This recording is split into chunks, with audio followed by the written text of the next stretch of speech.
Tes 1. Selamat pagi dan selamat datang kami ucapkan bagi para peserta seminar online yang mengikuti baik lewat Zoom meeting maupun live streaming IG dan FB Triharsi. Judul seminar online pagi ini adalah Kupas Tuntas Demam pada Anak di Era Pandemi COVID-19 dengan narasumber adalah Dr. Maria Galuh, SPA MKes sebagai dokter spesialis Rumah Sakit Triharsi, dan moderator adalah Dr. Noviana Rahmawati sebagai dokter umum Rumah Sakit Triharsi. Acara seminar online ini diselenggarakan oleh Rumah Sakit Triharsi Surakarta bekerja sama dengan Tempra sebagai pelopor parasetamol pertama di Indonesia dan dipercaya lebih dari 45 tahun mengatasi demam pada anak. Sediaan Tempra sirup aftertaste tidak pahit sehingga nyaman bagi anak-anak. Minum obat lebih menyenangkan buat si buah hati. Tempra juga tidak perlu dikocok karena kelarutannya sudah 100% sempurna. Dalam situasi demam aman digunakan mulai dari bayi. Sebagai informasi, ketentuan pemberian door prize pada acara seminar online ini adalah 2 orang yang pertama kali bergabung di Zoom meeting dan tetap bertahan hingga acara selesai, serta 2 orang dengan pertanyaan terbaik yang nanti akan dipilih oleh narasumber di akhir acara. Untuk melangkah ke acara berikutnya, saya akan memperkenalkan moderator acara seminar online kita pada pagi hari ini, yaitu Dr. Noviana Rahmawati. Beliau adalah dokter umum di Rumah Sakit Triharsi Surakarta. Anak sulung dari 2 orang bersaudara, sudah menikah dan mempunyai seorang putra. Latar belakang pendidikan terakhirnya adalah menempuh pendidikan di UNS Fakultas Kedokteran pada tahun 2010 sampai 2014. Kemudian menyelesaikan koas di Rumah Sakit Muardi FKUNS Surakarta tahun 2014 sampai 2016. Pengalaman yang dimilikinya adalah sebagai dokter internship di Rumah Sakit Umum Daerah Simo Boyolali dan Puskesmas Simo Boyolali dari tahun 2017 hingga 2018. Beliau juga sebagai dokter umum di Klinik Dharma Sehat Pacitan pada tahun 2018 hingga tahun 2019. Selain itu, dokter umum di Rumah Sakit UNS Sukoharjo tahun 2019 dan sebagai dokter umum di Rumah Sakit Triharsi Surakarta dari tahun 2018 hingga saat ini. Selain itu, beliau juga adalah dokter umum di Klinik Citra Medika Husada Tipes Surakarta dari tahun 2017 hingga saat ini. Organisasi yang diikuti oleh beliau terakhir adalah sebagai anggota LKMI FKUNS dari tahun 2010 hingga 2014. Kami mendorong agar semua peserta Zoom meeting boleh mengaktifkan videonya hingga kami boleh melihat dan berinteraksi. Demikian juga apabila ada pertanyaan nanti yang akan ditujukan kepada narasumber sehubungan materi yang dibawakan pada pagi hari ini, mohon untuk dapat menuliskan di room chat sehingga akan lebih efisien dan efektif karena moderator akan membacakannya dan nanti narasumber akan menjawabnya. Bagi para peserta yang mengikuti via IG dan FB, boleh juga menuliskan di IG dan FB. Apabila pertanyaan yang di Zoom meeting sudah selesai semua kami jawab, kami juga akan menjawabnya. Demikian pembukaan pada pagi hari ini. Kami berharap ibu-ibu dan bapak-bapak boleh mengikuti acara seminar ini berjalan dengan baik. Kami persilahkan kepada Dr. Novi sebagai moderator kita pada pagi hari ini.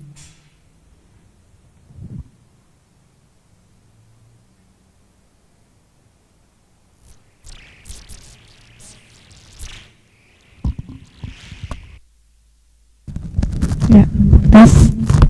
Baik, terima kasih saya sampaikan kepada Ibu Heni. Selamat pagi semuanya kepada peserta webinar di RS Triharsi. Selamat bergabung di webinar yang pertama kali diadakan oleh Rumah Sakit Triharsi. Pertama-tama kami ingin menyampaikan banyak terima kasih kepada para audiens. Yang saya lihat pendaftar ini banyak dari pasien Dr. Maria ya di rumah sakit. Kemudian juga ada calon ayah bunda yang sebelumnya memang belum punya anak tapi ingin mengisi waktunya dengan belajar. Kemudian ada juga peserta dari luar kota dan juga ada dokter umum yang mengikuti acara webinar kali ini. Sebelumnya saya ingatkan lagi bahwa peserta diminta untuk selalu mengadakan audio dalam keadaan mute. Nanti di akhir acara akan ada door prize, yaitu 2 penanya terbaik. Jadi semuanya harap mengikuti acara dari awal sampai selesai agar bisa menyimak dan dapat mengambil manfaat dari webinar kali ini. Saya yakin ibu-ibu dan ayah-ayah di sini akan ada banyak pertanyaan. Jadi sebelumnya silahkan tinggalkan pertanyaan di room chat. Nanti akan saya pilih pertanyaan terbaik untuk kita diskusikan dengan Dr. Maria Galuh.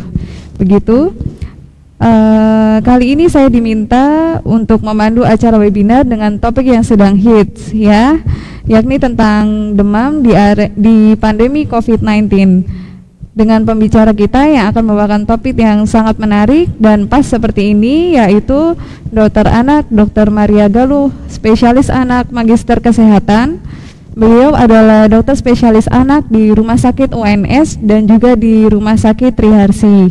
Beliau merupakan dosen di Fakultas Kedokteran Universitas 11 Maret Surakarta dari tahun 2016 sampai sekarang.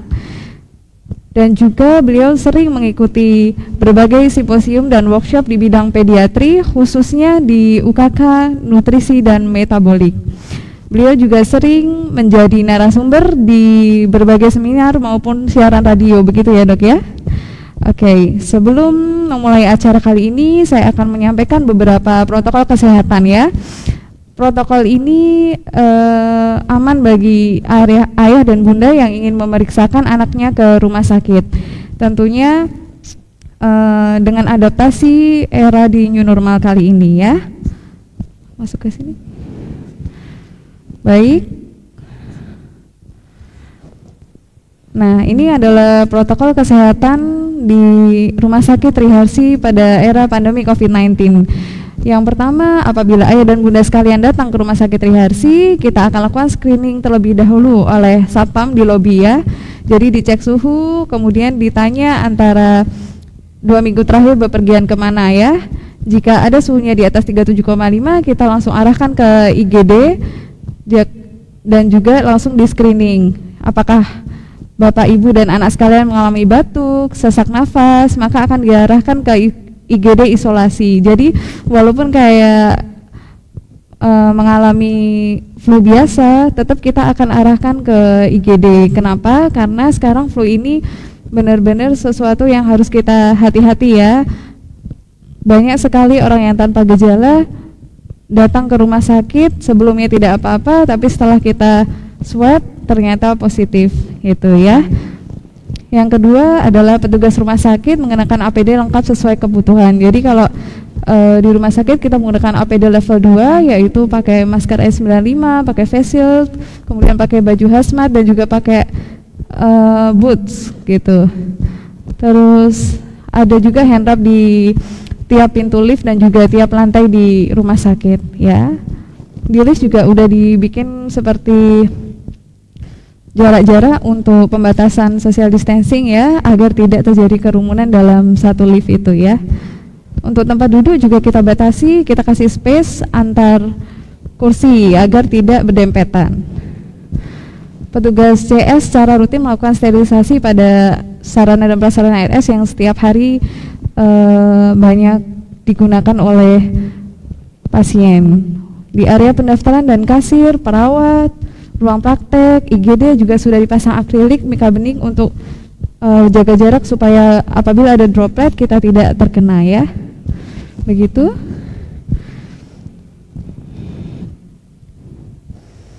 Baik, langsung saja kita untuk menghemat waktu kita bahas untuk topik kali ini yaitu kupas tuntas demam pada anak di era pandemi COVID-19 yang akan dibawakan oleh Dr. Maria Galuh, SPA MKes begitu. Waktu dan tempat saya persilahkan pada Dr. Maria, nggih, Dok. Ya.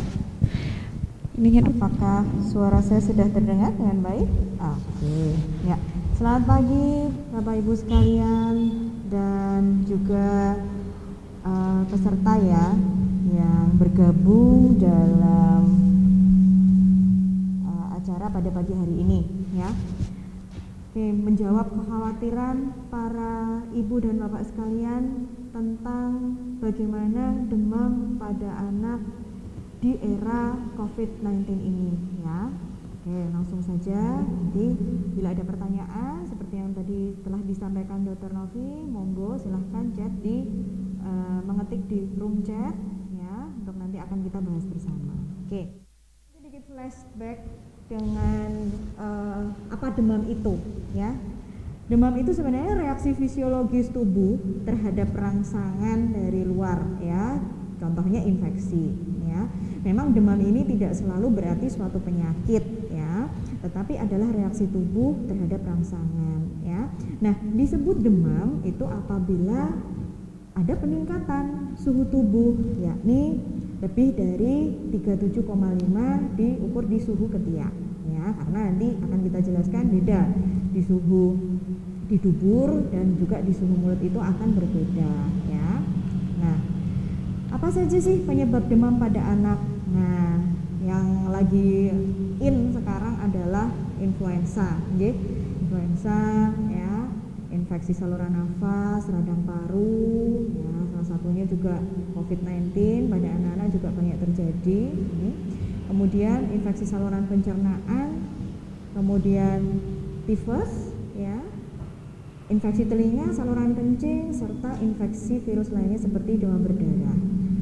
Nah, bahkan tadi yang saya bilang demam tidak selalu berarti suatu penyakit, bisa juga karena tumbuh gigi, ya, atau seorang anak berada di suhu dingin, misalkan lagi jalan-jalan ke puncak atau Tawangmangu, itu ternyata dia terjadi penyesuaian suhu tubuh dengan sekitar, maka anak itu muncul demam ya. Demikian juga setelah imunisasi. Oke. Kemudian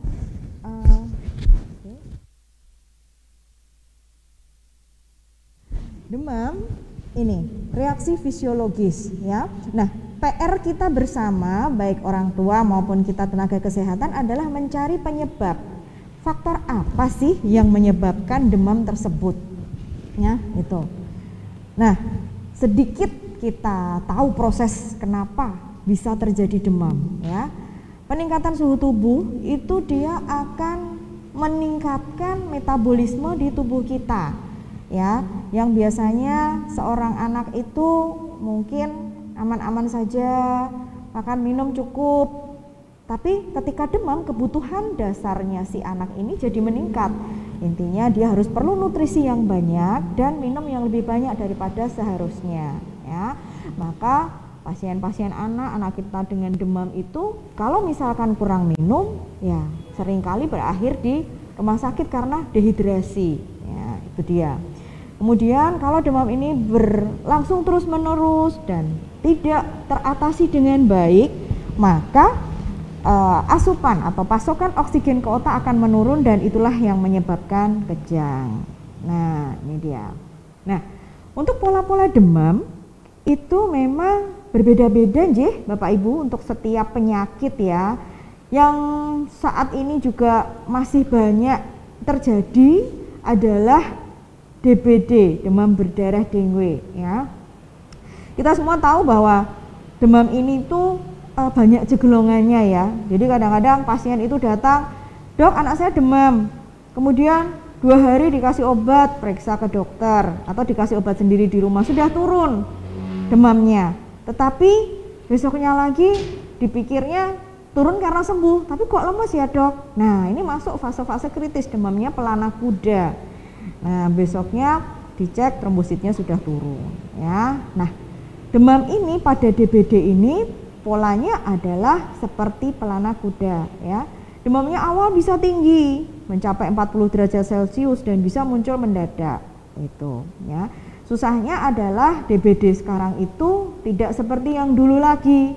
Nah, ini masa kritis hari keempat, hari kelima. Tapi susahnya adalah, dok, anak saya sudah hari ke-8, kok masih diagnosa demam berdarah, padahal saya baca di internet itu kan DB itu hari ke-2 sampai hari ke-7, dok. Nah, ternyata awal-awal kemarin bukan demamnya si DBD, mungkin demam radang dulu, mungkin ada diare dulu atau sariawan dulu misalnya. Tapi ternyata setelah beberapa hari karena imunnya menurun, akhirnya si DB nempel deh di tubuh anak. Jadinya baru hari kesekiannya panas putra bapak ibu, hari ke-8 atau ke-9 itu mungkin hari ke-4, 5 atau hari ketiganya DBD. Nah, itu yang perlu kita perhatikan bersama di sini. Nah, ada juga yang disertai ruam merah kecil di beberapa bagian tubuh anak. Ya, kalau zaman dulu ada demam, mimisan, ruam-ruam, wah langsung deh, ini anak saya kena DB, dok, gitu. Padahal yang sekarang tuh DB lebih pinter, tanpa ruam, tanpa apa, tiba-tiba anak lemas. Nah, tiba-tiba kayaknya anaknya baik-baik aja sih, dok, kok harus mondok sih, bahkan harus mondok di ICU. Nah, karena DB-nya potensi untuk kurang cairan. Nah, seperti itu yang harus kita perhatikan bersama ya. Gejala yang lain tampak sama seperti penyakit yang lain ya, mual, muntah, batuk, nyeri otot, sendi, dan nyeri belakang mata. Nah, yang kedua yang sering pada anak adalah demam tifus, Bunda. Tifus ini merupakan infeksi pencernaan ya, infeksi dari Salmonella typhi melalui fekal oral. Fekal itu feses ya, jadi daerah anak makannya nggak bersih, atau fase oral anak tangannya nggak cuci tangan, langsung makan ya gitu. Dok, perasaan anak saya makannya bagus, anak saya makannya bersih loh, dok, saya masakin sendiri, dok, saya nggak jajan sembarangan. Nah, tetapi ternyata mungkin dari anak kurang cuci tangan, akhirnya terus dia makan seperti ini, bisa juga anak terkena tifus. Nah, untuk pola demam si tifus ini biasanya seperti anak tangga Bapak Ibu nggih. Jadi naik, dia akan perlahan-lahan dan meninggi pada sore hingga malam hari. Jadi kesannya pagi itu aman-aman saja nih suhu tubuhnya. Tetapi menjelang malam gitu, mau maghrib sampai malam itu dia panas gitu. Kayak sulit turun sih, dok, walaupun sudah diberi obat penurun demam ya. Dan biasanya si tifus ini berlangsung lebih dari 1 minggu ya gitu. Makanya kalau di awal-awal demam baru 2-3 hari, dicek tifusnya kadang belum kelihatan. Dok, anak saya sakit apa sih, dok? Oh iya, Bu, sementara ini radang atau mungkin infeksi virus, karena belum tampak apa-apa, cek lab juga baik. Ternyata kok lama ya, dok, panasnya. Dicek lab ulang, nah ternyata tifusnya baru deh muncul. Itu bisa terjadi ya. Disertai juga keluhan saluran pencernaan yang lain. Nah ini dia. Ini adalah common cold atau flu ya. Nah, orang-orang bilang common cold itu sama influenza tuh sama, pilek dikit dibilangnya, dok, anak saya flu, dok, gitu. Anak saya flu, dok, batuk pilek. Nah, itu sudah istilah apa ya istilahnya? Istilah yang sering kita dengar, bahkan kita sendiri sudah latah bilang anak saya flu, dok, gitu. Nah, sebenarnya common cold ini adalah infeksi dari saluran pernafasan akut yang pada masyarakat awam itu batuk pilek ya. Nah, common cold itu sebenarnya namanya selesma ya, disalahartikan sebagai flu karena mirip gejalanya ya, demam, pilek, meler, hidung mampet, bersin, batuk, grog-grog ya, nyeri tenggorok ya. Nah, semua disertai dengan gejala flu ya. Nah, pada common cold ini yang paling menonjol adalah pileknya ya, atau hidung tersumbat. Nah, bedanya di sini, common cold itu biasanya memang dia sembuh sendiri karena seringkali bisa disebabkan lebih dari 100 jenis virus. Nah, kita tahu bahwa virus itu dilawan dengan daya tahan tubuh anak. Kalau misalkan dia daya tahan tubuhnya baik, maka virus ini pun akan cepat recovery atau sembuh dengan sendirinya ya.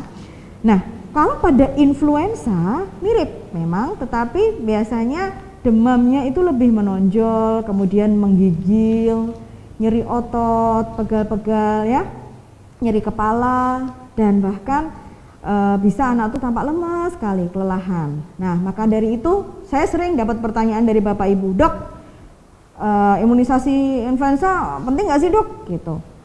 Nanti kalau anak saya diimunisasi influenza, nanti dia sama aja batuk pilek lagi. Nah, itu juga harus kita bedakan. Imunisasi influenza itu bukan untuk mencegah common cold atau infeksi karena tadi selesma atau common cold tadi, atau bahkan batuk pilek karena alergi, misalkan alergi debu, alergi dingin, ya jelas itu berbeda ya. Itu untuk mencegah penyakit-penyakit influenza yang disebabkan oleh karena ya betul-betul influenza, bukan flu yang salah arti tadi, ya. Nah ini demam tinggi, kadang-kadang pegel, nyeri, itu benar-benar apa ya, kalau istilah Jawanya gembrebek ya, tuh itu tubuh lemah banget ya. Nah itu biasanya gejalanya menonjol, tapi kalau pilek-pilek ringan biasanya itu karena common cold atau selesma. Nah ini seputar infeksi saluran pernafasan, J.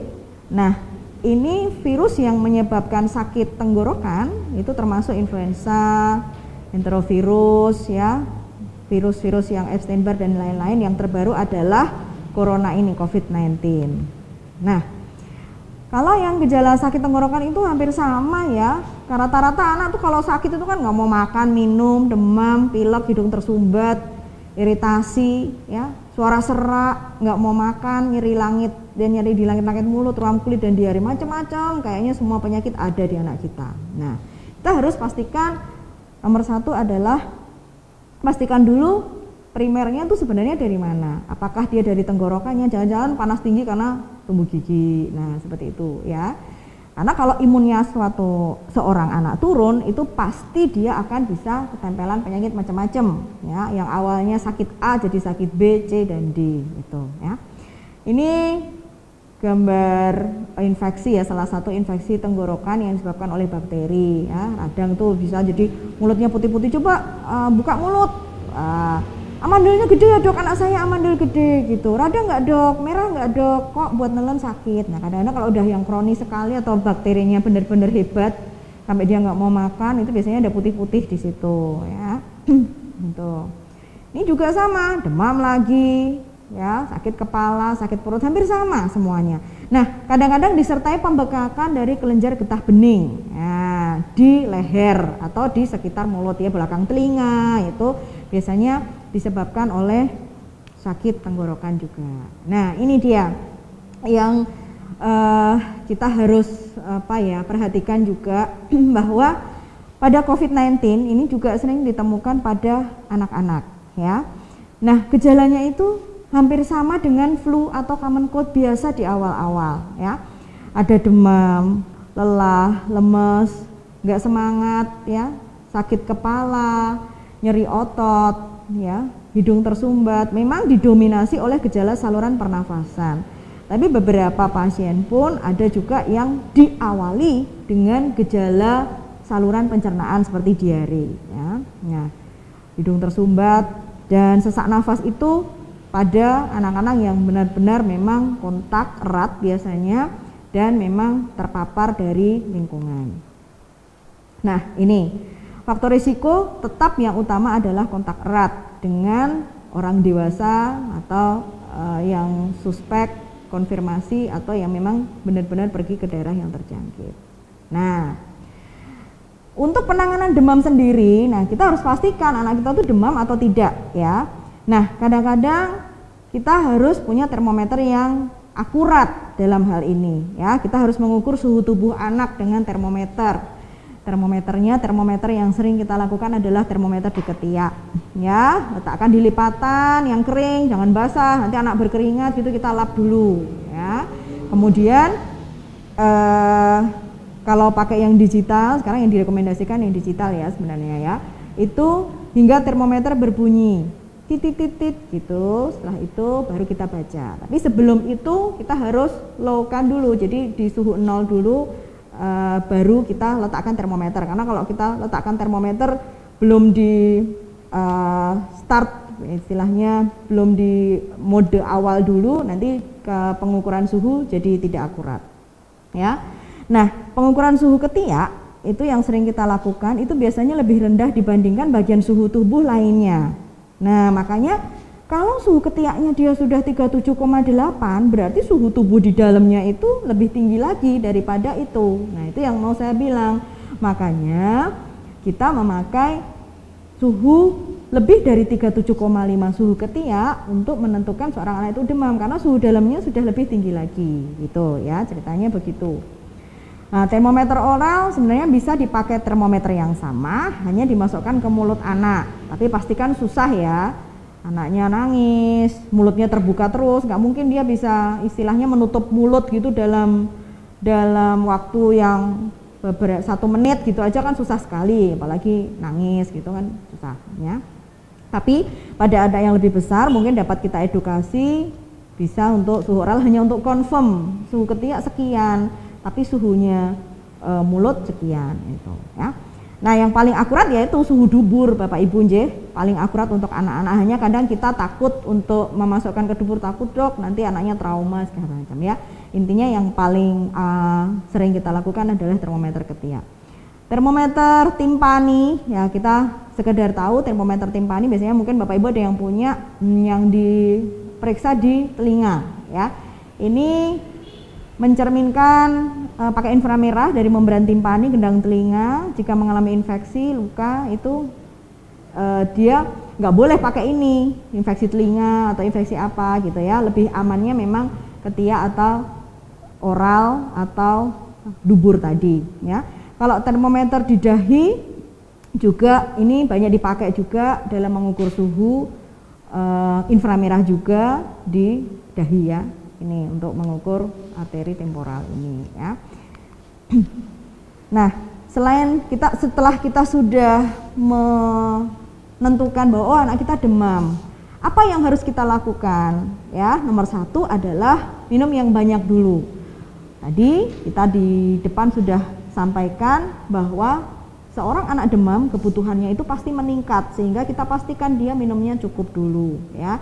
Seringkali pasien datang ke rumah sakit itu, dok demam tinggi nggak turun-turun, ternyata kita pasang infus aja, habis 1 botol infus itu aja anak sudah ceria, suhu sudah turun, padahal kita belum masukin obat apa-apa. Artinya memang bahwa seorang anak dengan kurang cairan atau dehidrasi itu bisa meningkatkan suhu tubuh ya. Nah, kemudian yang kedua adalah kompres menggunakan air hangat. Air hangat ya Bapak Ibu, bukan air dingin ya. Banyak penelitian yang membuktikan bahwa menggunakan air hangat itu dia untuk penurunan suhu itu akan lebih efektif dan bertahan lama daripada dengan air dingin ya. Kemudian jangan berikan pakaian yang menyebabkan anak banyak berkeringat ya. Berikan obat demam. Setelah itu bila masih demam hari ketiga harus segera bawa ke dokter. Nah, ini dia ya. Gunakan termometer, harus punya Bapak Ibu. Ada juga pasien yang tanya, punya termometer Bu? Enggak dok, ya udah beli dulu. Punya anak itu wajib hukumnya harus punya termometer ya. Kemudian kompres ya, ini ya. Ada juga gel dingin ya, plaster kompres monggo ya kalau misalkan kondisi emergensi, tetapi memang efektif menggunakan kompres air hangat ya. Hangatnya hilang, jangan terus ditempelin terus sampai airnya dingin, ganti dengan yang baru gitu. Jadi prinsipnya hangatnya yang kita cari bukan basahnya si waslap tersebut. Jadi kayaknya seringkali kayaknya udah basah udah gini nggak diganti, ayo diganti sampai suhu tubuh mendekati normal gitu ya. Kemudian nah, kita observasi juga tingkah laku anak ya, apakah anak merespon baik enggak, dipanggil kadang-kadang ada demam tuh kayak bukan dia ya dok ya, demam tapi kayak kok dipanggil nggak nengok, atau ini jangan-jangan kejang. Hati-hati, ada juga kejang demam yang bukan yang kelojotan seperti itu ya Bapak Ibu, tapi juga dia tuh kejangnya tuh versi diem, jadi kayak melamun, itu panas tapi dia melamun. Nah itu juga hati-hati, itu kejang. Nah, mengigau kalau malam, nah itu hati-hati ya. Jadi panasnya saking tinggi sekali sehingga dia mengigau ya. Terlihat ceria atau tidak ya, atau tidur terus lemes gitu ya, sulit untuk dibangunkan. Tangisannya gimana kalau anak yang lebih kecil, susah kan? Nah, apakah lemah atau merintih atau bagaimana ya. Kemudian ada area tertentu dari seluruh badan yang selalu dipegang oleh anak, ini memang susah ya. Kalau enggak yang ngomong sehari-hari susah. Nah, kadang-kadang narik telinga, apa telinganya yang sakit ya, atau perutnya ya, kadang itu merupakan tanda bahwa dia nggak nyaman di daerah tersebut ya. Nah, berikutnya adalah obat penurun demam. Nah ini kita sudah semua sama-sama tahu bahwa obat penurun demam adalah paracetamol ya. Nah, memang indikasinya adalah meredakan demam dan juga sebagai pereda rasa sakit dan nyeri ringan. Ya, seperti ya tadi kan banyak tadi gejalanya, nyeri kepala lah, sakit gigi, sakit perut, nyeri pegel-pegel nggak jelas, anak itu rewel. Kita bisa berikan paracetamol dengan indikasi untuk anti nyeri dan meredakan demam. Tetapi memang kita tetap yang utama adalah harus mencari apa sebab dan faktor dari demam tersebut. Kalau memang itu belum ketemu, ya demamnya akan terus berulang, ya seperti itu. Ya. Obat penurun demam yang lain mungkin kita dengar, Bapak Ibu juga pernah mendengar ibuprofen, ya. Indikasinya sama, nyeri ringan hingga sedang, ya lebih ke anti nyeri sebenarnya dibanding dengan meredakan demam, tapi bisa digunakan sebagai pereda demam. Cara kerja juga dia bekerja tadi sudah saya sampaikan sebagai anti demam dan anti nyeri, ya sama dengan ibuprofen. Nah, dosis sudah tertera biasanya di kemasan-kemasan J. Kalau untuk bayi yang lebih kecil itu pakainya yang drop, ya. Kalau untuk yang anak yang lebih besar bisa memakai sirup, ya. Nah, kalau yang ibuprofen itu tidak direkomendasikan untuk bayi di bawah 6 bulan, ya. Itu ya ada rekomendasinya. Jadi memang lebih aman paracetamol dibanding dengan ibuprofen, ya. Perlu saya informasikan apabila memang pada anak-anak dengan kejang demam, apabila paracetamol mungkin tidak bisa mengatasi demam, mungkin bisa diberikan ibuprofen, ya. Tetapi nomor satu tetap kita harus memberikan paracetamol dulu, ya. Nah, hebatnya lagi paracetamol adalah dapat diberikan kapan saja Bapak Ibu J, tidak harus setelah makan. Karena kondisi emergensi panasnya kok tinggi, bisa diberikan paracetamol, ya. Untuk ibuprofen ya karena metabolismenya dia ada di sering sekali untuk berkontribusi terhadap saluran pencernaan, maka lebih baik harus diberikan sesudah makan. Kalau enggak biasanya anaknya perih perutnya, ya. Efek samping sama ya, alergi, reaksi, ya kemerahan pada kulit, tapi memang jarang terjadi pada paracetamol, ya. Nah, kapan anak demam segera dibawa ke dokter? Ya biasanya nomor satu adalah bayi, benar ya. Anak-anak usia bayi yang belum sampai 1 bulan atau istilah Jawanya selapan itu kalau demam harus segera dibawa ke dokter, ya karena dokter anak itu kan luas banget ya. Jadi dari bayi lahir sampai kita tuh remaja 18 tahun itu masuknya dokter anak. Nah, pola penyakit itu beda-beda. Jadi dari 0 hari sampai 1 bulan itu pola penyakitnya itu berbeda. Dosis obat pun aja berbeda. Ya, 1 bulan sampai dia usia ada yang preschool, ya, kemudian usia sekolah dan juga usia remaja itu distribusi penyakitnya itu berbeda-beda. Pola penyakitnya pun berbeda-beda. Nah, terutama kalau yang anak 1 bulan itu kalau demam walaupun 1 hari saja tetap kita rekomendasikan untuk dibawa ke dokter, dikaji lebih lanjut, ya. Bisa juga infeksi pada saat kehamilan yang tertunda dan segala macam, ya. Kemudian usia anak yang kurang 3 bulan sama ya, memandang keadaan secara umum lebih baik dibawa ke dokter, ya. Kemudian ini seringkali adalah lebih dari 3 hari ya maksimal, ya kita patokan adalah 1-2 hari, maksimal 3 hari. Atau terdapat tanda-tanda bahaya sebelum 3 hari, misalkan panas 1 hari tapi muntah-muntah nggak karuan, ya bawa ke dokter.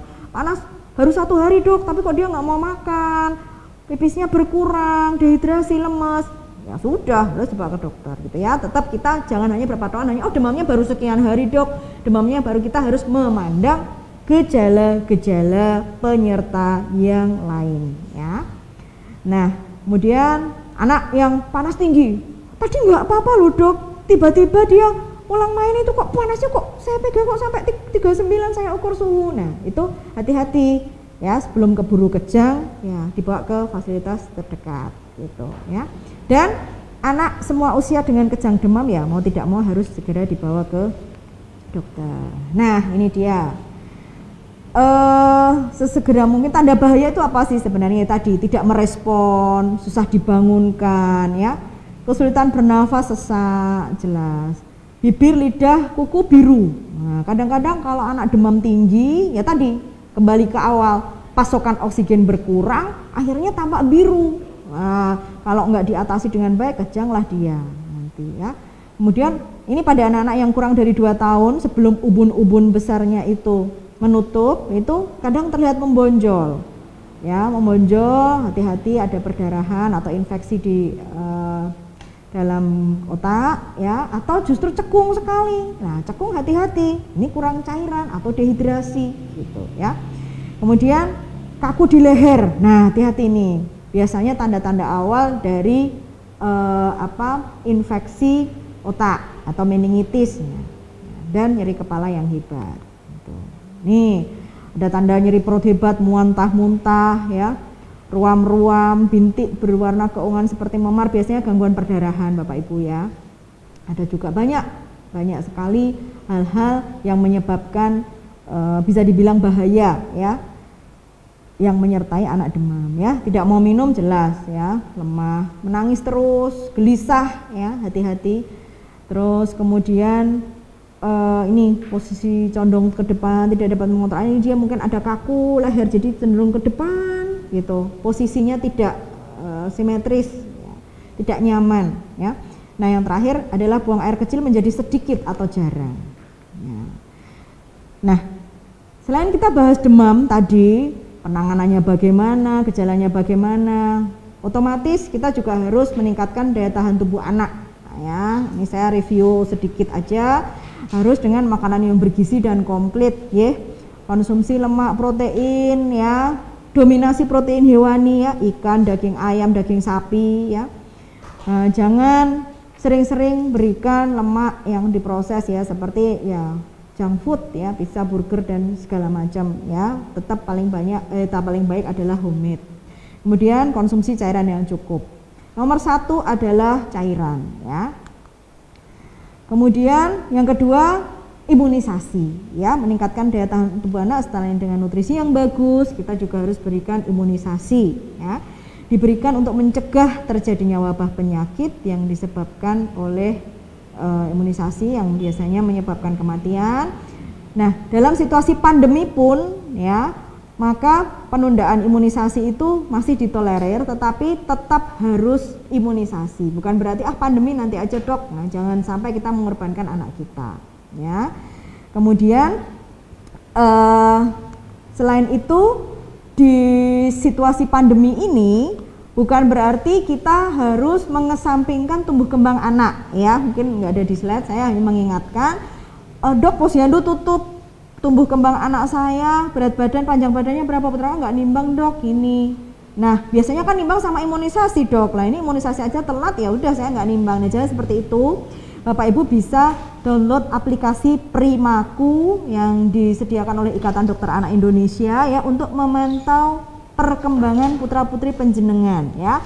Di-download bisa di Play Store. Kemudian aplikasi Primaku dimasukkan berat badan, panjang badan putra kita berapa, nanti kita akan tahu, oh berat badannya sekian, panjang badan sekian, oh kurang nggak ya, loh kok segini, oh era pandemi di rumah kok gendut banget misalkan, atau kok kurang banget, nah nggak mau makan. Nah, kita bisa memantau tumbuh kembang anak kita dengan secara mandiri, kita lakukan sendiri dengan aplikasi tersebut, ibarat seperti buku KIA berjalan ya. Nggak mungkin kan sekarang nggak bawa HP Bapak Ibu sekalian, nggak mungkin, tapi kalau harus bawa buku KIA tebel kemana-mana pasti kan males banget, entah KIA-nya kemana, ketelisut nggak tahu ya. Itu ya, jadi saya ingatkan bahwa meningkatkan daya tahan tubuh harus dengan imunisasi, nutrisi yang baik dan juga pemantauan tumbuh kembang ya. Nah, sedikit sebelum saya akhiri slide-nya adalah kebiasaan new normal ini. Ikatan Dokter Anak Indonesia menganjurkan memang anak-anak tetap di rumah saja ya. Orang tua dan anak ya memang harus segera membersihkan diri habis dari pasar, habis dari aktivitas ya, mandi keramas, bahkan sekarang pada mandi keramas itu udah sehari udah lebih dari 3 kali seperti minum obat ya. Tuh harus demi menjaga putra-putri kita di rumah ya. Bersihkan tas, handphone, barang-barang lainnya. Dan bila anak-anak pergi ya harus didampingi orang dewasa. Ini kita anjuran dari IDAI. Diingatkan juga menggunakan masker dan pelindung ya, bisa face shield ya. Tapi kalau anak-anak lebih aman menggunakan masker ya. Syukur-syukur didobeli dengan face shield ya, tetapi masker lebih aman pada anak. Tidak megang area wajah, tidak sembarangan ya. Dan rajin mencuci tangan ya, kemana-mana bawa hand sanitizer dan menjauhi orang yang sakit. Itu sih kalau dari saya, Dr. Novi ya. Semoga bermanfaat. Monggo untuk pertanyaan kita diskusi tentang materi ini. Ya, terima kasih.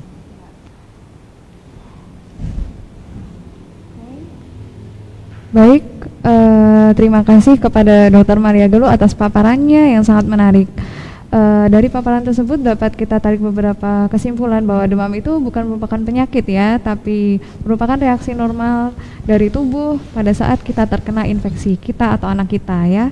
Kemudian segera bawa ke dokter apabila terdapat tanda bahaya dan kegawatan bila anak demam. Yang ketiga, jangan lupa ajarkan pada anak untuk adaptasi dengan kebiasaan baru di era new normal seperti ini.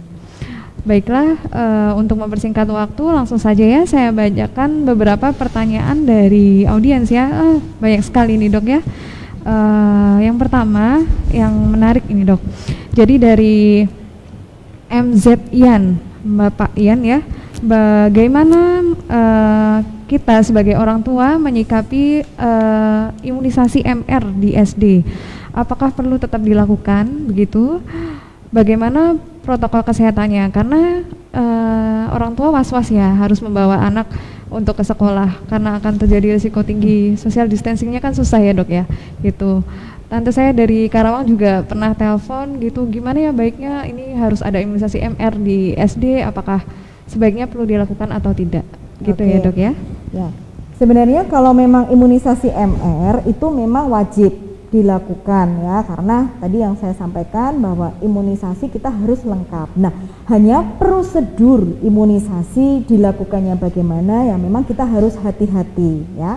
Apabila memang dari SD Bapak Ibu atau dari sekolah setempat itu memang mengadakan imunisasi ya, Bapak Ibu bisa tanyakan bagaimana protokol kesehatannya di sekolah. Kami khawatir Bapak Ibu guru tentang ini. Kalau mereka bisa memang menjawab, saya kira semua sekolah ya akan bekerja sama dengan puskesmas setempat untuk mengimunisasi anak-anak dan akan meyakinkan Bapak Ibu sekalian bahwa protokol kesehatannya pun baik ya. Mungkin bisa didampingi orang tua kalau misalkan ragu-ragu ya, atau kalau dok anak kan bergerombol susah banget. Nah, itu yang memang kita harus antisipasi. Kalau bisa aja mungkin hari ini berapa anak dulu, besok berapa anak dulu gitu kan bisa. Atau kalau misalkan kesusahan kerja sama dengan puskesmas ya kita kan bisa hadir di puskesmas secara langsung untuk mengimunisasi anak kita, tidak masalah. Intinya adalah perlu dilakukan. Jangan sampai karena era pandemi seperti ini kekhawatiran itu jadi menunda imunisasi, itu jangan sampai. Hanya tetap kita harus menjadi smart parent ya, harus menjadi orang tua yang kritis. Tanyakan bagaimana protokol kesehatan di sekolah, apakah sudah baik ataukah nanti akan seperti apa. Oh, kelas 1 dulu, habis itu besok kelas 2, atau ada bertahap atau bagaimana untuk menghindari kerumunan anak yang banyak sekali. Apalagi anak-anak udah kangen sama temennya nggak karu-karuan nanti kalau ketemu gitu kan. Saya bisa memahami kekhawatiran, tetapi bagaimanapun juga tetap harus dilakukan. Hanya tanyakan bagaimana protokolnya. Kalau misalkan jujur Bapak Ibu ragu, bahkan IDAI sendiri pun itu menganjurkan jangan dulu buka kegiatan belajar mengajar ya. Boleh monggo imunisasi MR di mana saja yang sekiranya penjenengan rasa aman, tidak perlu datang ke sekolah, silahkan ya. Intinya imunisasi tetap, tapi pastikan protokol kesehatan di lokasi tersebut aman, baik, monggo silahkan gitu ya. Kiranya gitu Bu Nati ya gitu ya dok ya. Jadi tetap harus kita lakukan imunisasi pada anak karena imunisasi itu penting ya dok ya. Cuman kita sebagai orang tua berhak memilih akan imunisasi di mana, tergantung protokol kesehatan di fasilitas kesehatan tersebut aman atau tidak, gitu ya. Jadi silakan dari orang tua masing-masing harus bijak dalam memilih fasilitas pelayanan kesehatan untuk melakukan imunisasi pada anak, gitu. Lanjut ke pertanyaan kedua ya. Ini ada pertanyaan dari Ibu Arinda Febrina, begitu. Apakah boleh anak di bawah 2 tahun dipakaikan masker, dokter? Tepatnya anak usia 16 bulan. Untuk ke rumah sakit misalnya imunisasi atau untuk kontrol rutin, perlukah diberikan masker pada anak di bawah 2 tahun? Begitu dokter. Oke. Silakan. Sebenarnya masker ini intinya kita untuk menghindari paparan dari lingkungan sekitarnya ya. Kalau memang ada juga di luar negeri face shield pada bayi ya, seperti itu memang masih pro kontra. Anak nggak usah pakai masker, nggak apa-apa, dia kan sakit punya imun yang bagus. Buktinya paparan COVID, angka COVID pada anak-anak lebih rendah daripada orang dewasa. Nah, itu jangan salah, kita tetap harus melakukan proteksi seoptimal mungkin bagi putra-putri kita ya. Di bawah 2 tahun pun bisa kita lakukan dengan pemberian masker atau paling tidak face shield untuk menghindari paparan. Ya, yang jelas ya kalau bisa jangan diajak keluar. Untuk kepentingan apa? Untuk itu karena takutnya kan namanya paparan itu kita tidak tahu ya datang dari siapa. Ya rekomendasinya ya di rumah ya sudah gitu.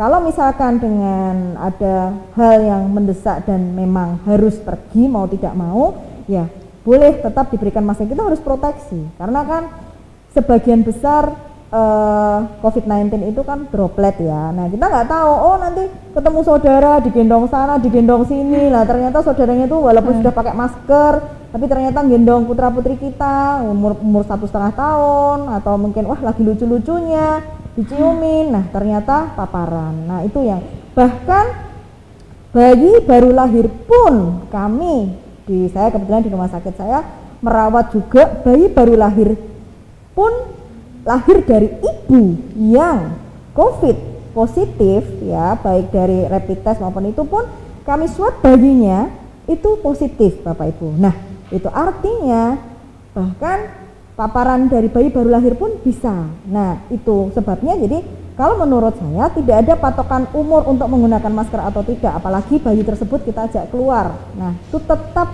harus kita melakukan protokol kesehatan untuk yang optimal untuk melindungi putra-putri kita, salah satunya dengan masker gitu, okay?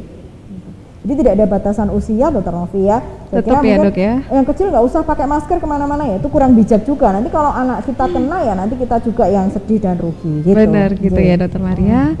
Jadi kalau anak di bawah 2 tahun tetap ya kita harus berikan proteksi semaksimal mungkin yaitu dengan masker. Kalau misalnya masker tidak ada minimal face shield. Tapi masker adalah yang paling aman digunakan pada anak maupun dewasa karena dia bisa memberikan proteksi terhadap droplet dari luar yang entah bisa menempel pada anak. Kalau misalkan face shield dia kan cuma satu lapis ya, dia cuma di area depan, dia bisa masuk virus lewat bawah begitu ya. Selanjutnya pertanyaan ketiga ya dari Ibu Diana, untuk air kompres Dok, air kompres hangat itu apakah ada derajatnya ya, bahwa suam-suam kuku atau apa biasanya, apakah ada derajat pastinya begitu 40 atau 60 derajat. Kemudian yang kedua, demam kan memang merupakan suatu respon terhadap infeksi begitu. Apabila demamnya disertai muntah Dok, bagaimana penanganan pertama di rumah kalau anak muntah, kemudian apakah kira-kira penyebab yang bisa menyebabkan anak itu muntah? Begitu Dok. Kalau kompres air hangat memang sih dikatakan adalah suhu sekitar 70 derajat, sama kalau kita menghangatkan ASI ya, banyak referensinya seperti itu ya. Kalau bahasa awamnya mungkin air hangat suam-suam kuku, nah seperti itu. Tapi memang untuk suhu sendiri adalah suhu pasteurisasi yang 70 derajat itu ya. Nah makanya begitu si kain atau waslap itu tadi sudah tidak hangat seperti itu, kurang efektif untuk menurunkan demam, makanya harus kita ganti. Jadi tangan kita harus aktif nanti karena suhunya yang kita butuhkan ya, hangatnya yang kita butuhkan, bukan basahnya itunya ya. Yang pertama itu. Kemudian kalau demam disertai muntah bagaimana Dok? Minum aja susah, minum air putih aja dikeluarin lagi, terus saya harus seperti apa? Nah kita harus pastikan kalau memang dia demam disertai muntah, paling tidak kita nomor 1 tetap coba untuk memasukkan cairan, paling tidak air putih sedikit-sedikit dulu tapi sering ya, nomor 1 itu.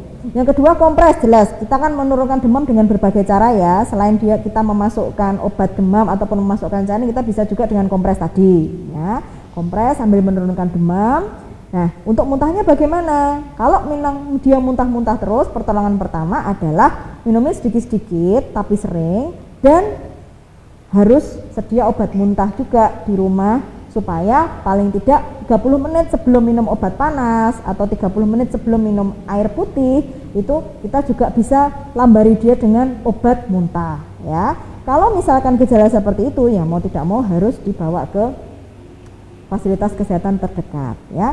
Tapi prinsipnya kalau demam dengan muntah gimana? Saya tahu kekhawatiran tidak bisa memasukkan cairan. Nah, padahal tadi kita bilang cairan ya. Kompres dulu aja.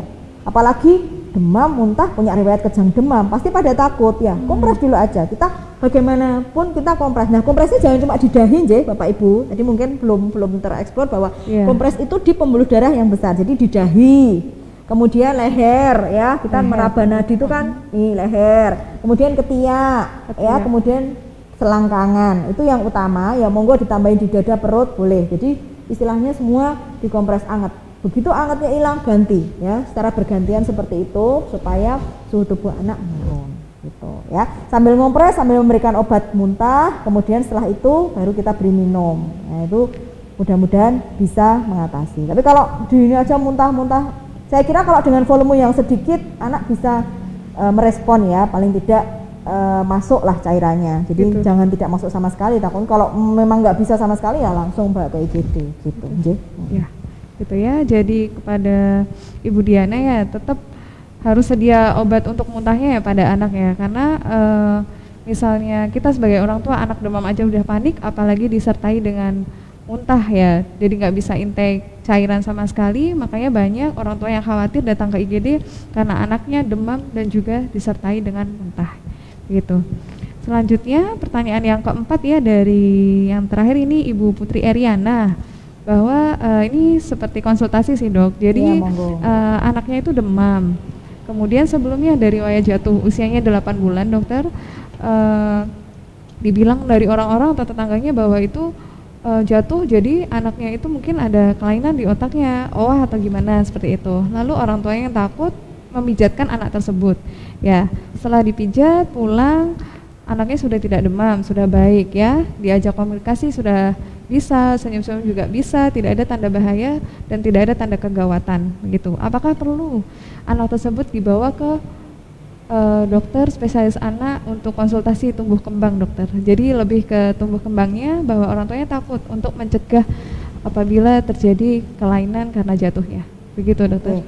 Umur berapa ya? Nggak ada umurnya informasi. 8 bulan dok. Oh 8 bulan, oke. Anak umur 8 bulan jatuh, oke. Kalau memang seorang anak jatuh dulu baru demam ya? Iya dok. Oke. Kalau memang jatuh dulu baru demam, jatuh itu artinya kan memang anak mengalami trauma ya, trauma, terjadi paparan terhadap tubuh atau jejas terhadap tubuh kita, sehingga reaksi tubuh bisa berupa nyeri ya, akhirnya demam muncul bisa jadi. Nah, kita harus pantau bagaimanakah tumbuh kembang dia. 8 bulan dia sudah bisa apa, dia apakah sudah bisa tumbuh sesuai dengan usianya. Nah, kita bisa lihat di buku KIA, 8 bulan itu harusnya sudah bisa apa toh? Oh, sudah bisa duduk yang jelas ya, kemudian sudah bisa apa, sudah bisa berangkangan, bahkan ada yang 9 bulan jalan. Nah, itu kita ikuti, kira-kira dia terlambat jauh enggak dari yang seharusnya ya. Kalau memang dia tumbuh kembangnya itu memang terlambat jauh ya, mau tidak mau kita juga harus mengkonsultasikan kepada dokter. Tetapi apabila memang dia habis jatuh demam, apakah demamnya berulang setelah jatuh? Itu pertanyaannya. Kalau misalkan dia sudah ceria, aman-aman saja ya, kita hanya perlu observasi. Kalau ada di kepalanya ada luka enggak ya? Di kepalanya ada luka, jejas atau apa? Boten. Kalau misalkan tidak ya sudah, kita observasi dulu. Tumbuh kembang bagus dok, dia jatuh demamnya sudah enggak demam lagi, sekarang dia ceria-ceria aja. Ya, sementara kita observasi dulu ya. Tetapi apabila memang ada gangguan atau mungkin anaknya setelah jatuh kok anakku jadi enggak fokus ya dok, jadi sering ini ya dok, jadi apa namanya, mungkin terjadi perubahan tumbuh kembang, atau mungkin yang sewu apa namanya, kontak matanya dia itu jadi kok nggak fokus. Karena pernah ada saya pasien habis jatuh kok anaknya kok nggak fokus ya dok, kayak juling mata anak saya. Nah, itu mau tidak mau harus segera ke rumah sakit untuk mungkin diperiksa lebih lanjut. Kita harus lakukan CT scan kepala. Kita kan nggak tahu, di luarnya tampak baik-baik aja, tapi ternyata memang intrakranialnya atau di dalam otaknya mungkin sudah terjadi sesuatu, mungkin ada darah beku atau segala macam. Nah itu ya. Tetapi kalau memang tidak, anaknya ceria, tumbuh kembangnya baik dan demamnya tidak berulang, artinya sejak jatuh kok anak saya sering-sering demam terus ya dok. Nah itu perlu juga kecurigaan ke arah sana ya. Intinya harus dieksplor ya, dieksplor daripada nanti lama baru kita melakukan itu nanti gelo kalau ada apa-apa di belakang. Itu sih ya. Dr. Novi. Ya. Gitu ya pada Ibu Putri ya. Jadi tetap sebagai orang tua kita tetap harus waspada ya. Bagaimana caranya? Kita tetap harus observasi atau mengawasi anak kita apakah demamnya itu berulang. Kalau cuma sekali kemudian tidak ada kelainan, dan anaknya masih baik-baik saja, orang tua yakin tidak terjadi apa-apa, makanya ibu tidak perlu khawatir. Tapi kalau terjadi hal-hal yang dijelaskan Dr. Maria tadi, akan lebih baik ibu datang lebih awal ke rumah sakit daripada terlambat, begitu ya. Pertanyaan selanjutnya, mungkin ini yang terakhir ya, karena sudah banyak sekali pertanyaannya dokter ya. Sangat antusias para peserta. Jadi yang pertanyaan selanjutnya dari Fuku Maikidaya yang mempunyai anak kembar ya. Anak kembar ini bagaimana dokter mencegah penularan batuk dan pilek serta demam pada anak demam, dan kembarnya itu kembar identik dok. Apa-apa dia di rumah selalu bersama, makan, minum, tidur, main, semuanya selalu bersama. Mungkin maksudnya apakah perlu di rumah menggunakan masker atau face shield sebagai pencegahan, atau bagaimana agar anak yang satu demam yang satunya tidak ikut demam, seperti itu dok? Ya, oke. Ya memang kalau pada anak demam itu ya memang susah ya, namanya kita secara psikologis tuh anak namanya saudara kandung, apalagi satu plasenta satu ini ya, mau tidak mau ya tetap kontak, bubuk bareng gitu ya, seperti kita lah ibu sama anak itu bagaimana caranya menghindari kontak. Nah kalau misalkan anak batuk pilek ya nomor satu ya harus tadi tingkatkan dulu daya tahan tubuhnya, kita nggak usah mikir yang macam-macam dulu. Kalau kita mau memisahkan nanti dia secara psikis rewel, nyari saudara kandungnya juga nggak bagus juga secara psikis ya. Tetapi kita harus bentengi juga anak kita dua-duanya dengan imun yang bagus, imunisasi yang bagus. Nah kalau batuk pileknya apa dulu nih? Batuk pileknya kalau misalkan batuk pilek alergi ya sudah, mungkin kita harus menghindari paparan alergi. Yang satunya alergi debu, yang satunya alergi udang, bisa aja loh kembar. Yang satunya alergi, yang satunya tidak, bisa aja. Tetapi kalau memang batuk pileknya itu memang karena infeksi, kemudian demam, satunya ikut demam ya, mau tidak mau ya kita harus pisahkan dulu sih yang sehat sama yang sakit. Misalkan bubuknya jangan bareng gitu. Mau tidak mau ya susah. Kalau seperti itu satu-satunya yang bisa kita lakukan adalah memperbaiki imun yang baik dan melakukan pencegahan gitu ya. Ini kasih minum obat, dia bukan diobati sebelum dia bergejala, enggak, tetapi paling tidak pisahkan, kamu bubuk sana dulu ya, sama kamu bubuk sama ayah, yang ini bubuk sama ibu, misal seperti itu ya. Tetapi tetap kita harus bentengi dia. Begitu lingkungan sudah batuk pilek atau demam ya sudah, yang satunya memang harus kita bentengi supaya nggak ketularan. Akhirnya ketularan juga ya sudah, mau tidak mau ya kita ini. Cuman memang kalau anak kembar itu mau tidak mau biasanya gitu, satunya ini satunya itu. Yang penting adalah tidak sampai yang dua-duanya sakit, sampai memang harus ke rumah sakit, harus opnam. Nah itu ya. Jadi tadi yang saya bilang common cold, selesma, apalagi didasari ada riwayat alergi, itu hal yang wajar, hanya jangan sampai hal-hal itu sampai menyebabkan seorang anak harus masuk rumah sakit, harus diinfus dan sebagainya. Itu sih. Gitu. Oke ya.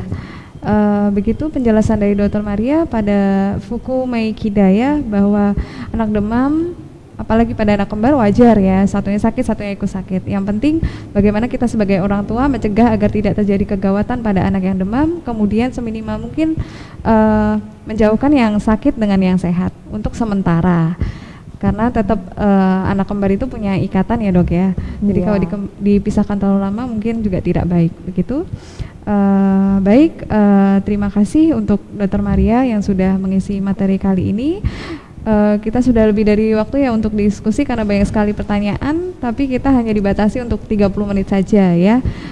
Di sini saya akan menyimpulkan beberapa kesimpulan dari webinar tadi, bahwa tidak usah khawatir pada anak yang demam karena merupakan suatu tanda-tanda yang normal pada tubuh. Apabila tidak ada tanda kegawatan, orang tua tidak usah khawatir. Dan apabila terjadi tanda kegawatan pada anak yang demam, langsung bawa ke rumah sakit, tidak usah takut. Apalagi di era pandemi COVID-19 ini, rumah sakit sudah memiliki protokol kesehatan yang terbaru agar bisa mencegah bagaimana COVID-19 ini tidak meluas gitu ya dok, tidak menyebar. Kemudian jangan lupa dan jangan bosan-bosan sebagai orang tua untuk mengajari anak dengan adaptasi di era new normal ini. Jadi untuk cuci tangan, pakai sabun, pakai masker, jaga jarak. Anak itu meniru kebiasaan orang tua. Jadi harus sebagai orang tua memberi contoh yang baik pada anak, kemudian tidak lupa untuk selalu mengingatkan dan tidak bosan-bosan apa ya dok ya, memberitahu pada anak, karena memang anak itu harus diulang-ulang dulu agar dia bisa melakukan kebiasaan yang baik, seperti itu. Baik, ada dua door prize ya untuk dua peserta Yang join yaitu jatuh kepada Fuku Maikida dan Kristina Triwiryani ya. Selamat untuk Pak Fuku dan Bu Kristina. Nanti langsung saja datang ke rumah sakit pada hari kerja ya dengan membawa kartu identitas diri ya. Untuk penanya terbaik, Dok. Ini susah ya menentukan penanya terbaik ini. Apa ya, karena ini topiknya berhubungan dengan demam mungkin ya? Yang bertanya tentang demam ya, Dokter Novi ya, mungkin yang tadi ya, yang pertanyaan tentang kompres tadi atau kompres sama yang demam, yang demam dengan jatuh tadi. Oh ya, demam yang konsultasi ya Dok ya. Tentunya kan hari ini kupas tuntas tentang demam ya. Oke. Pertanyaan yang seputar dengan demam. Oke. Jadi untuk pemenang 2 penanya terbaik ya jatuh pada Ibu Diana yang menanya tentang air kompres hangat tadi dan juga Ibu Putri Eriana yang konsultasi tentang anaknya demam dengan riwayat jatuh ya. Selamat kepada para pemenang. 4 pemenang tersebut harap datang ke rumah sakit pada hari kerja dan membawa kartu identitas diri untuk mengambil paket door prize-nya ya. Begitu. Ya, pemenang yang sudah dipilih dengan susah payah ya oleh para panitia di sini. Sebenarnya banyak sekali pertanyaan yang baik-baik, cuman di sini kita hanya dibatasi 4 untuk door prize-nya. Baik, selanjutnya saya di sini sebagai moderator mengaturkan banyak terima kasih nih pada Dr. Maria Galuh sebagai pengisi acara pada Kumpas Tuntas Demam pada Anak di era pandemi COVID-19 yang dilaksanakan oleh Rumah Sakit Triharsi, yaitu merupakan webinar pertama kali dari Rumah Sakit Triharsi. Kemudian terima kasih juga kepada para peserta ya yang sudah antusias mengikuti webinar kali ini. Salam Triharsi, selamat beradaptasi di era new normal yang kita harus pakai sebagai adaptasi baru kebiasaan seperti ini ya. Saya pamit undur diri dan waktu saya kembalikan kepada Ibu Heni selaku humas dari Rumah Sakit Triharsi. Terima kasih. Selamat pagi.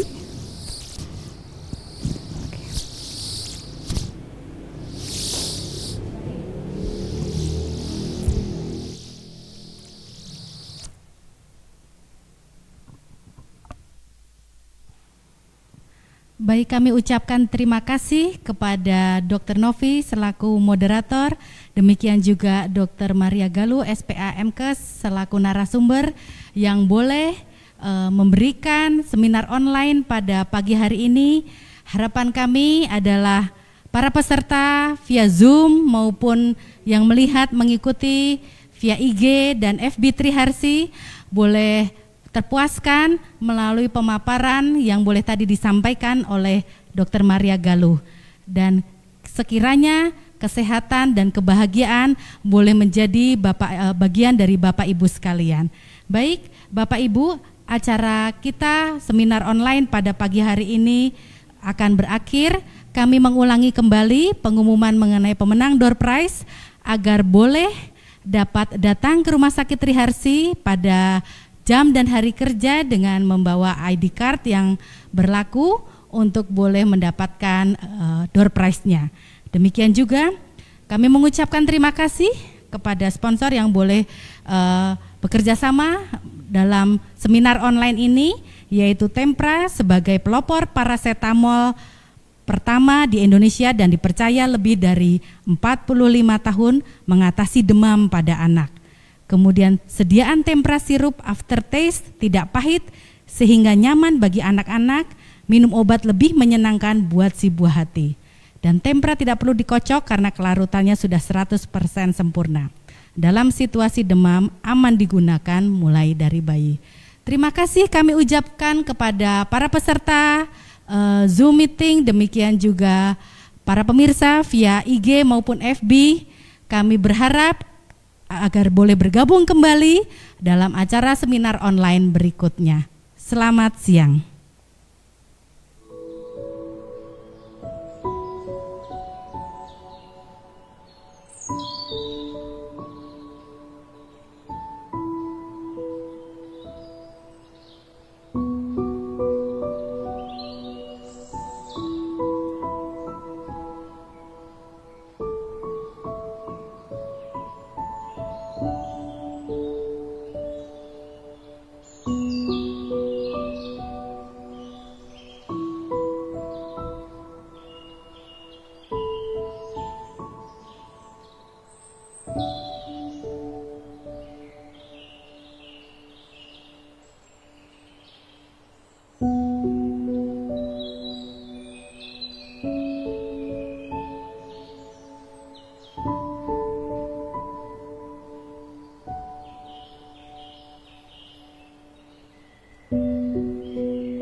you.